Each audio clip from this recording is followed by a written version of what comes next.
Fighting AI is like trying to fist fight the ocean. You're going to lose. And I say that not to scare you. I say it because fighting it is the wrong game entirely. The people who are going to be fine, actually more than fine, are the ones who figure out how to ride the wave. And that is exactly what this episode is all about. If you've been following this series, you already know that there are real jobs, real roles, and real skill sets that AI is already replacing. We've talked about that. We've named it. And I know some of you have been sitting with the discomfort since those episodes, which is a good thing because the discomfort is very useful when it comes to moving forward. This episode, though, is the turn. We move from here's what's happening to here's what you can actually do about it. Specifically, how do you use AI as a tool without becoming someone the tool replaces? And if you want something concrete to take away from this series, I have put together an AI proof skills checklist. It's completely free and the link is in the description. So go grab it and actually use it. So section 1 is looking at AI as a coworker and not a threat. And here's what I actually mean about that. The first thing you need to think about is that the fear most people are having is that AI is coming for you. But here's a bit of a reframe for you. AI is going with you. And if you know how to direct it, that is going to be your reality. The next point is that AI is extraordinary at doing volume, summarizing, drafting, formatting, organizing, processing, but it is not good at judgment and context, relationships, all the things that require like your lived experience, your past. What have you gone through that you bring to the table? The next point is really an analogy that works here.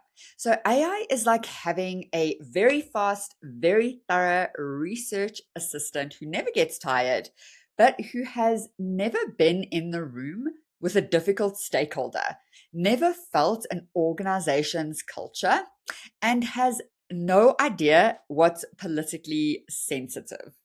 That's you. So AI can process everything, but it cannot understand anything. I want that to land with you. It can process everything, but it doesn't actually understand anything. And that distinction, that gap, is where your professional value lives. And as you know, I am all about practical examples. So here we go. First, use AI to draft a learning outcome. Your expertise decides if it's the right outline for the organization, this team, this moment. Next, use AI to summarize survey data. But your judgment decides what the data actually means in context. And use AI to generate a first draft of anything. But your professional standards decides what stays, what changes, and what gets cut. Moving into section 2 now. And let me start by telling you about a project I did recently. A client needed a 3-year strategic capability plan. That typically takes me at least 6 months, right? It's big, 6 months minimum. I did it in 14 weeks. And before you think, okay, she just ran it through AI and called it done, let me show you where the actual work happened. So here's what AI did for me. I fed it everything: their company documents, their goals, transcripts from leadership interviews I conducted, examples of strong capability strategies I'd built before, and it crunched all of that and gave me structure. It gave me the patterns, the framework to work from. faster than any team of analysts could have done. Right. But here's where I came in, and I will be very specific here. Undoubtedly, a key distinction was the questions I asked in those leadership interviews. Those came from my 20 years of knowing the difference between what a senior leader says and what they actually mean. That is not something that you can prompt into an AI tool. And across those interviews was something else I started to pick up. I was picking up that people were very quietly disenchanted, not angry, not vocal about it, just kind of checked out in a way that only shows up when you're actually listening and looking and noticing body language. That nuance, that is what shaped the whole strategic framing. AI didn't catch it. Of course it didn't. I did. And it made the strategy actually fit the organization instead of just looking great on paper. And I want you to make a note of this point. AI gave me the speed, but my judgment, and I want to really get this to land, my judgment gave the output value, and that is the model. Stepping now into section 3, I want to give you a framework that you can take into work tomorrow. I call it the 3 layers, and bear with me, I will explain it all to you now. And once you see it, you'll start using it automatically. Level 1 is the input intelligence. This is what you bring into the AI interaction. The quality of what AI gives you is completely dependent on what you give it. The right context, the right documents, the right questions, the right prompt. A junior professional and a senior professional can use the same AI tool and get completely, like day and night, completely different outputs. Because the senior person, they know what to ask for and why. And that knowing, that understanding, that input, that's input intelligence. It's a strategic skill and not a technical one. Layer 2 is called output judgment. And this is what you do with what AI produces. AI gives you a draft and you decide whether it's right. Whether it fits the context, whether it serves the actual people. This is where experience, relationships, knowledge, and professional standards come in.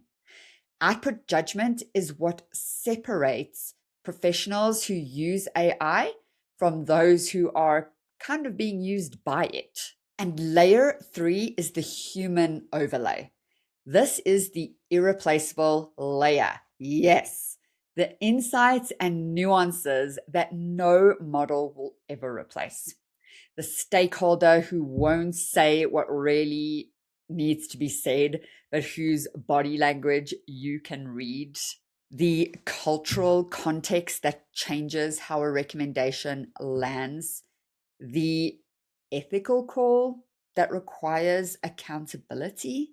This is your professional signature. It's what your name on the piece of work actually means. All right, to summarize the 3-layer framework, AI lives below layer 1. Your job is to direct it, interrogate what it gives you, and apply your expertise on top of it.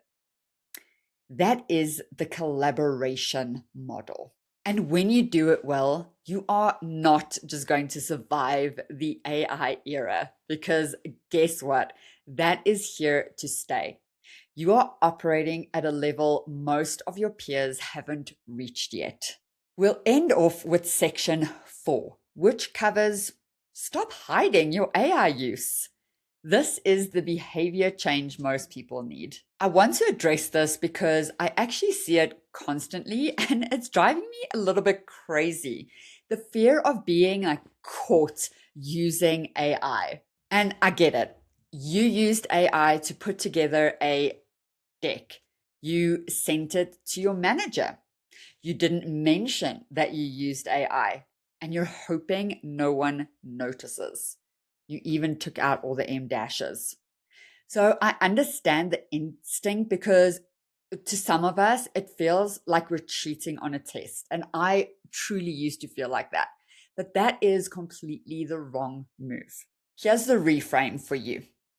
Being able to say, I used AI to process 3 months of survey data in 48 hours. Here's what I asked it to look for. Here's what it surfaced. And here's the call I made about what it missed. That is a senior professional's posture. That is someone who understands technology well enough to direct it, interrogate it, and take accountability for the output.